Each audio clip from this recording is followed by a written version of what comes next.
Okay, so the JFK assassination, right? It's like this huge event etched in everyone's minds. There are all these questions, whispers of what really went down, Mm. shadows lurking around the whole thing. Decades later, and we're still asking what truly happened. Yeah, I think that's the pull of these new documents, these declassified files. We finally get to look past the usual stories and examine some fresh evidence. Exactly. Fresh pieces of a very complicated puzzle. Yeah, and these are primary sources, right? CIA dispatches, memorandums, stuff from right before and after the assassination, a window into what the government was thinking and doing back then. And that's where we come in, right? For this deep dive, we're going straight to these sources with you. I want to try and understand, really get into what the government might have kept hidden about JFK's death. And these documents are a big deal. I mean, they were classified for decades, so there's got to be something juicy in there, right? Definitely. We can't ignore the historical context. I mean, this is the peak of the Cold War. Things are heating up in Vietnam. It's a time of suspicion, both between countries and even within them. Right, like nobody really trusted anyone. Exactly. Information was power, and they were watching certain groups and individuals closely. Makes sense. The fact that these documents are just coming out now, well, it suggests they're touching on something pretty sensitive. Oh, absolutely. Sensitive is putting it lightly. Okay, so one document that really caught my eye, it's a memo, December 1967, and it's flagged as particularly sensitive. It's about Bahrain and the 4 U.S. Navy deserters. That right there sounds like the start of a spy novel. Oh, yeah. You got intrigued right off the bat. Right. Like, what is Bahrain? Well, the memo calls them the Japan Peace for Vietnam Committee. But the thing is, they were much more than your typical peace group. Okay, so more than just holding signs and singing Kumbaya. Oh, yeah, way more. Formed in '65, they were this really organized group, a lot of intellectuals, cultural figures advocating for peace in Vietnam.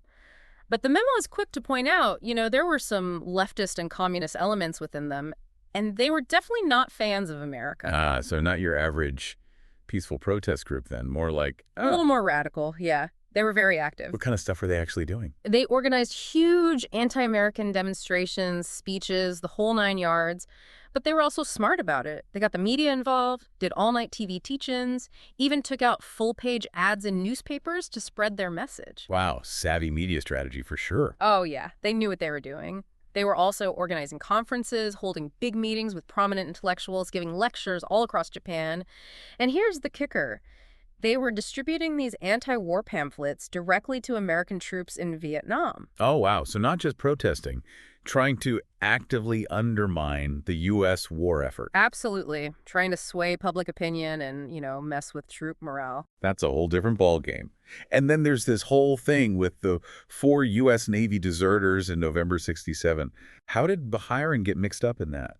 Well, they basically intervened. They got in contact with these 4 deserters, gave them shelter, and then, get this, they arranged for them to travel from Japan to Moscow. To Moscow. Via the Trans-Siberian Railway. Talk about a daring escape. Can you imagine the fallout in Washington? An American anti-war group helping U.S. soldiers defect to the Soviet Union. In the middle of the Cold War. Oh, it was a huge deal. I mean, this incident alone would have made the government super nervous, and the media was all over it, of course. Yeah, front page news for sure. And the memo also mentions Bahrain having some international connections. Right, it mentions contacts with the Soviet embassy, which, isn't that surprising given their leanings. But what's really interesting is this mention of a Dartmouth professor in the U.S. who helped the deserters. This points to a much larger network of sympathizers, maybe even collaborators, possibly within the states, who are willing to support their cause. That's wild. And there's even talk about Bahrain leaders going into hiding. Yeah, the memo mentions that some Bahrain leaders were being hidden by activists to, avoid scrutiny. Wow. It specifically talks about one incident, a leader hiding in Chigasaki during a meeting with, the top 20 Bahrain people. So they were operating with this level of secrecy, expecting surveillance and potential blowback from the authorities. That's some serious cloak and dagger stuff. Yeah. Now, the memo also has these attachments listing names. Who are these people? Attachment No. 1 is a list of Japanese individuals identified as active supporters or sympathizers of Bahrain. It's a pretty diverse group: novelists, professors, filmmakers, religious figures, you name it. And there's this interesting note that many of them were former members of the Japan Communist Party, so even more political intrigue. Wow, this is a rabbit hole for sure. And then attachment note 3 takes things international, right? Yeah. Yeah. Attachment number 3 is a list of American and other foreign folks who had contact with or worked with Bahrain. And there are some big names on there like Stoughton Lynd, Dave Dellinger, Howard Zinn, Joan Baez, even Jean-Paul Sartre. It really shows you the global reach of Bahrain's message. So let's bring this back to our main question. What was the government hiding? Why all this attention on a Japanese anti-war group years after JFK was killed? Right, and that's the key point. Bahrain's actions were definitely something U.S. intelligence would be interested in during the Vietnam War. But this particularly sensitive classification, even in '67, it implies something more. It makes you wonder if, after Kennedy's assassination, the government was on high alert, monitoring any group with anti-establishment views, whether in the U.S. or abroad. So maybe a fear that these movements could be connected to the assassination, even if it was a stretch. Yeah, perhaps there was concern these groups could be misconstrued or even exploited in the aftermath of Kennedy's death. And the sheer amount of detail in this memo, it shows how seriously they were taking Bahrain. Definitely makes you think about all the stuff happening behind closed doors. Okay, let's move on to this document from August 1962 about a Cuban refugee group in Cleveland, Ohio. Now, this is much closer to the assassination. What's the deal with this one? This memo is about a specific group of Cuban refugees. It names the leaders, George Hauer, Ernesto Rodriguez y Moreno, and Victor Panengo. But the source of this info is really interesting. Okay, spill the tea. Who tipped off the CIA? Well, it was someone who had been giving the agency information since 1959, and they were still active at the time of the memo. That history, it kind of suggests the source was reliable. Got it.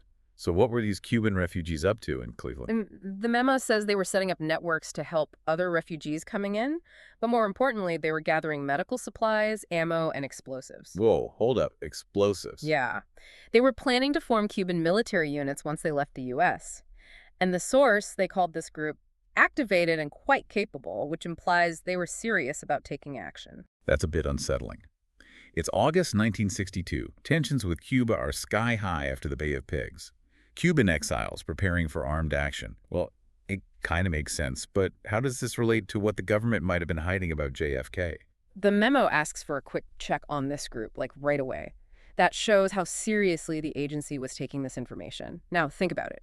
A year later, JFK is assassinated.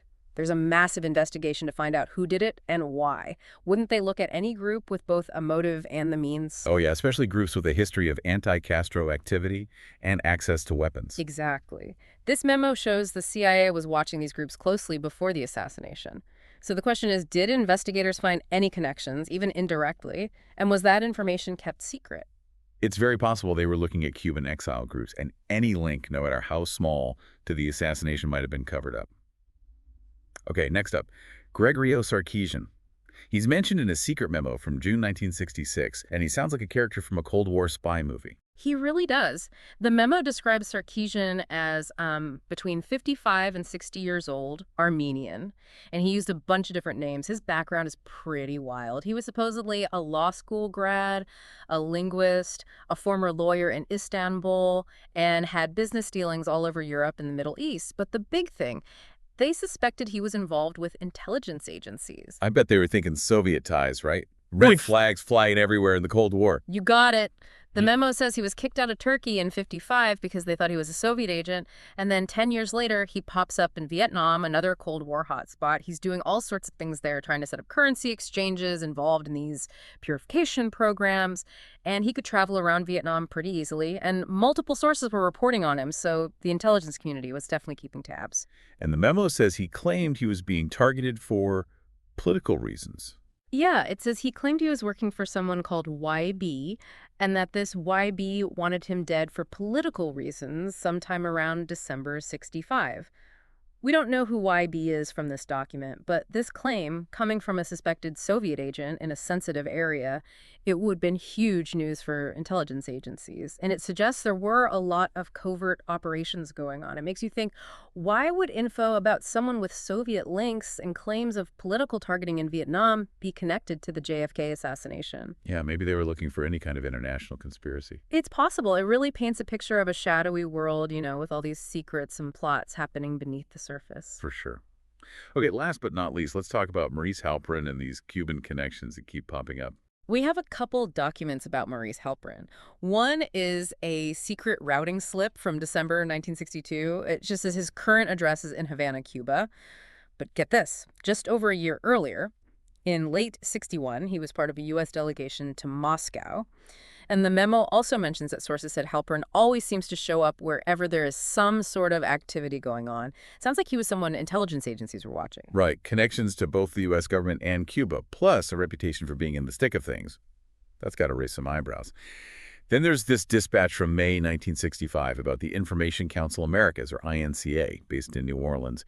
And New Orleans, well, that place keeps coming up in the JFK story. It does, doesn't it? This dispatch says that INCA is based in New Orleans, and they were providing intelligence on radio broadcasting in Latin America. Basically, they were focused on spreading anti-communist propaganda. The dispatch names their director and consultants, including a guy named Edward Scannell Butler. It also talks about their efforts to promote their Truth Tapes program down in Latin America and how they offered to provide information about radio stations, their staff, and their political leanings. New Orleans. It's like a magnet for intrigue.